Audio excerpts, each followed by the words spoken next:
Sudarsan Raghavan is the Post-Africa correspondent based out of Nairobi, Kenya, and we have the rare treat to have him in the newsroom, so we thought we'd have a chat. Good to see you in person finally. Likewise, thank you. Thanks for having me. When you look, your last story was out of Nigeria. You've been covering Mali a bunch. To what extent are parts of Africa getting caught up in this struggle that the U.S. has sort of been a part of, that's mainly been out of the Middle East with lawless states, with terrorists, with militants? Where does that stand? Right, it's a very good question. I mean, what we're seeing now is, radical Islam spreading towards, intensifying actually in parts of West Africa, and also it's long been a presence in East Africa as well. But West Africa is now sort of the new nexus of the fight against terrorism, and at least for the Americans and the French.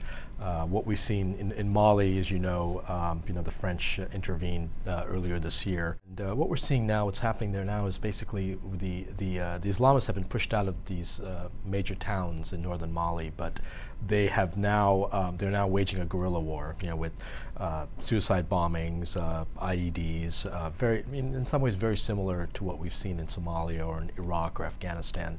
It's not as as much as what we saw in Afghanistan yet, but the threat certainly is there, and a lot of people are concerned about that northern Mali could become another sort of place like Somalia or like Afghanistan. And you covered the Middle East for a while, and I wonder if you see the same fuel for that type of conflict. Are there the fighters? Are there the passions? Are there the preconditions for this to go on and on and on? The fight in West Africa is in some ways similar to what's happening in the Middle East, but it's also different in many ways as well. The leading the charge in West Africa is the Al-Qaeda and the Islamic Maghreb, which is Al-Qaeda's West Africa, North Africa branch, and they're basically led by Algerians, but many of the foot soldiers are Africans, But one big difference between the Middle East and West Africa is you're not seeing the huge influx of foreign fighters that we would see in places like Syria or Yemen or Iraq, coming in, from all across the Middle East. This is mostly a West African, North African based movement, and that's a big difference. But in terms of the passions you talked about, certainly I've seen very similar passions with the jihadists in the Middle East and jihadists in West Africa.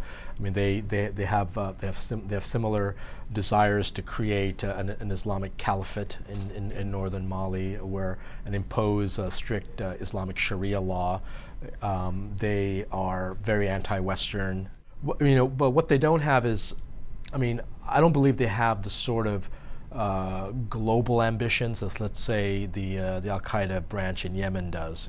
We hear a lot about what China's doing in Africa, not asking any questions about human rights or governance, but just saying we're going to invest economically. Is that something you see and feel on the ground? Oh yes, the Chinese are everywhere. You can go to the most remote parts of the continent, you'll see Chinese nationals. Most of them gravitate towards countries where there's significant mineral resources or oil. Because really Africa, the whole continent, is sort of the last big frontier to get significant amounts of mineral resources to fuel the economies in China and India. And is that changing the relationship at all? Do African countries look more towards China than, say, the U.S. compared to? I would say some do.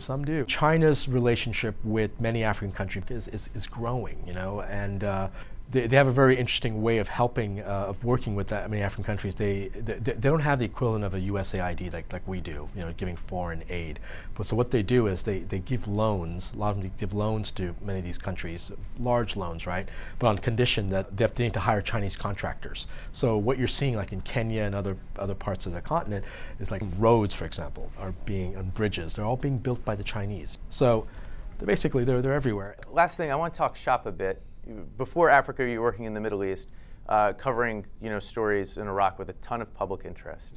I wonder what it's like being a correspondent in a part of the world where it seems like America's interest in hearing stories from is narrower. There's only a certain type of story that readers are going to read, that editors are going to publish.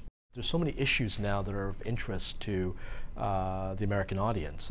terrorism. You know, the whole economic relationships, China-Africa relationship is of great concern to the United States. Okay, I know half the newsroom's been waiting to see you, so I'll let you get to your next encounter. But it's so great to see you in person, and look forward to doing another Skype chat sometime Sounds soon. great. Great. Yeah, Thanks. Thanks a lot. All right. That'll do it for us for tonight. We will fold things up. Hope to see you back here tomorrow.